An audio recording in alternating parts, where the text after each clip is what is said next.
Cinema చూపిస్తామావా ఉయ్యాలా జంపాలా నిన్నుంచాలా సంపాలా ఏదో ఒకటి చెప్పు. నేను ఒక హీరో సినిమాల పేర్లు చెప్తే నువ్వు కూడా చెప్పాలి.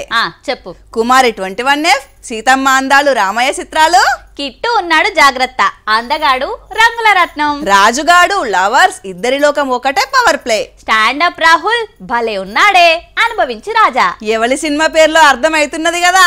ఇంకెవలు రాస్తారునే కదా. ఈడో రకమని తెలవక ఉత్తమ పురుషోత్తముడు అనుకున్నా. ఒరే బుజ్జిగా అని ఒక బుజ్జి పోలీస్ స్టేషన్ కు పోయింది. సినిమాలల్లా ఇతగాని చేష్టలు ఆడోళ్లకు ఆమడ దూరం అన్నట్టే ఉంటది, కానీ చేసేది చీరల బేరం, తెల్లారితే సూదిదారం, ఎవ్వారం యమునా తీరమనే అంటున్నది ఎండితెర కిట్టు ప్రియురాలు లావణ్య. ఇద్దరి లోకం ఒకటేనని రంగుల రత్నం చూపెట్టి ఉయ్యాలా జంపాలా అంటాడని అనుకుంటే ఇప్పుడు నన్ను ఇడిచిపెట్టి ఉల్టా నాకే సినిమా చూపిస్తున్నాడని అంటున్నది ఈ బుజ్జి. ఇవన్నీ వీళ్ళు కలిసి ఉన్నప్పటి ఫోటోలే, లగ్గం కూడా అయిందని అంటున్నది.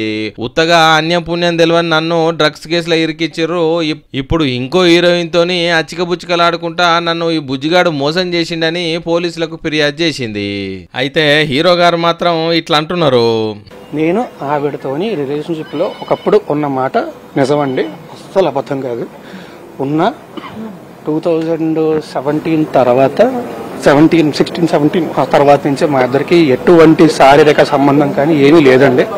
నేను ఒకటే భయపడింది ఏంటంటే నా ఇండస్ట్రీలో రెప్యుటేషన్, అంటే ఇంత కష్టపడి సినిమా చేసుకొని ఒక స్థాయికి వచ్చిన రెప్యుటేషన్ ఎక్కడ దెబ్బతింటుంది ఏంటి. అండ్ ఆమె ఎప్పుడు కూడా దానికి బెదిరిస్తూ ఉండేది, ఇచ్చేస్తూ ఉండేది. సో పచ్చిగా చెప్పాలంటే మూసుకొని కూర్చున్నానండి, రెప్యుటేషన్ ఎక్కడ దెబ్బతింటుంది అని భయంతో. అది నిజం. నేను కూడా ఇప్పుడు నేను ఆమెతో లీగల్ గానే నేను ఫైట్ చేస్తానండి. నాది నేను ఇస్తాను నా సైడ్ నుంచి. ఫోటోలు అయితే ఫుల్గా తిరుగుతున్నాయి ఇద్దరి. మొత్తానికి పిల్లనేమో పిల్లగాడు కావాలని అంటున్నది, పిల్లగాడు మాత్రం పిల్ల వద్దంటే వద్దని అంటున్నాడు. పంచాయతీ అయితే భలే చిత్రంగా ఉన్నది.